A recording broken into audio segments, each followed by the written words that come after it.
Answering the call to adventure. The hero's journey always begins with answering the call to adventure. The journey will always involve a descent into darkness, but we must endure it if we are to fulfill our destiny. As Shakespeare wrote in Julius Caesar, there is a tide in the affairs of men which, taken at the flood, leads on to fortune. Omitted, all the voyage of their life is bound in shallows and in miseries. Many of the worst life regrets are not for what we've done, but for what we never attempted. The call to adventure comes in very unexpected forms and makes demands that may be offensive to rationality, practicality, and good sense. In J.R.R. Tolkien's The Hobbit, one part of Bilbo answered the call to adventure, while another part, the sensible, respectable, middle-aged property owner part, resisted at almost every step.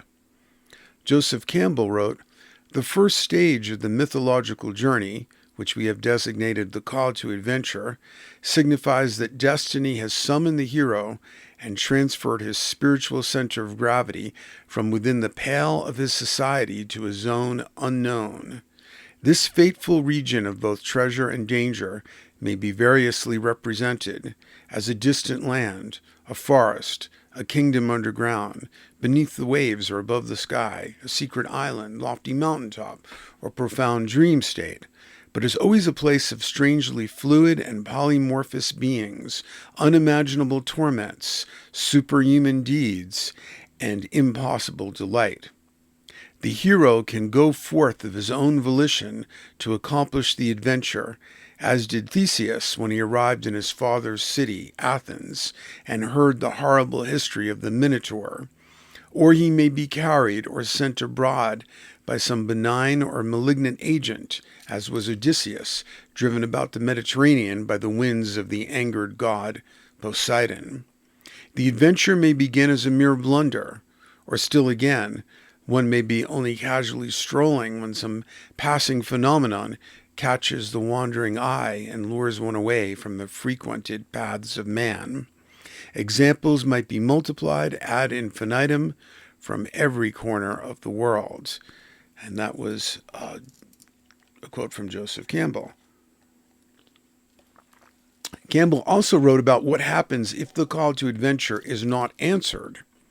Refusal of the summons converts the adventure into its negative. Walled in boredom, hard work, or culture, the subject loses the power of significant affirmative action and becomes a victim to be saved. His flowering world becomes a wasteland of dry stones, and his life feels meaningless, even though, like King Minos, he may, through titanic effort, succeed in building an empire or renown. Whatever house he builds, it will be a house of death, a labyrinth of cyclopean walls to hide from him his Minotaur. All he can do is create new problems for himself and await the gradual approach of his disintegration." Close quotes from Joseph Campbell.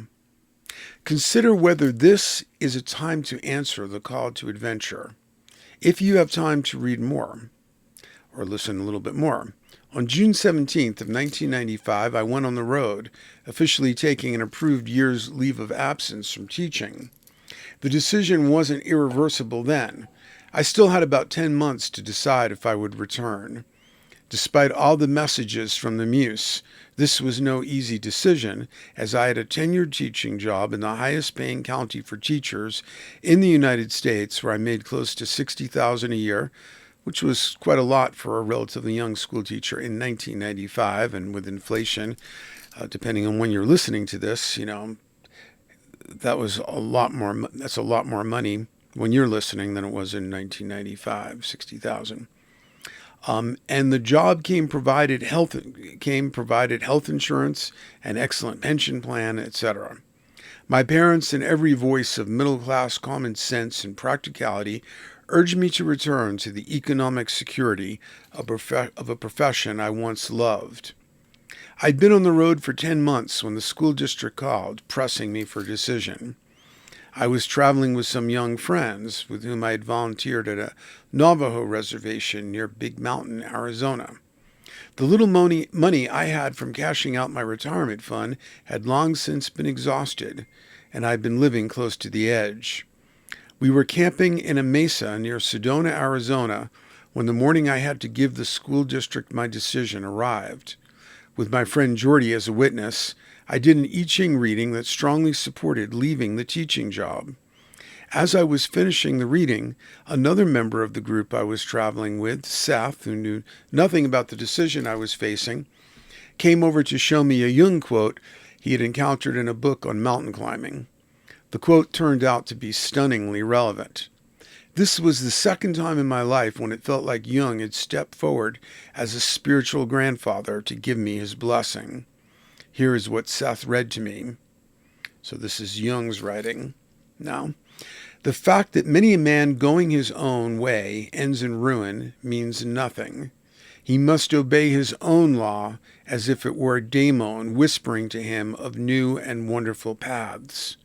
There are not a few who are called awake by the summons of the voice, whereupon they are at once set apart from the others, feeling themselves confronted with a problem about which the others know nothing. In most cases, it is impossible to explain to the others what has happened. Any understanding is walled off by impenetrable prejudices. You are no different from anybody else, they will chorus. There is no such thing, or if there is such a thing, it is immediately branded as morbid. He is at once set apart, isolated as he is resolved to obey the law that commands him from within. His own law, everybody will say, but he knows better. It is the law. The only meaningful life is the life that strives for the individual realization, absolute and unconditional, of its own particular plan. To the extent that a man is untrue to the law of his being, he has failed to realize his life's meaning. The undiscovered being within us is a living part of the psyche. Classical Chinese philosophy names the interior way Tao and likened it to a flow of water that moves irresistibly towards its goal. To rest in Tao means fulfillment, wholeness, one's destination reached, one's mission done, the beginning end in perfect realization, the meaning of existence, unique in all things. And again, that is Carl Jung.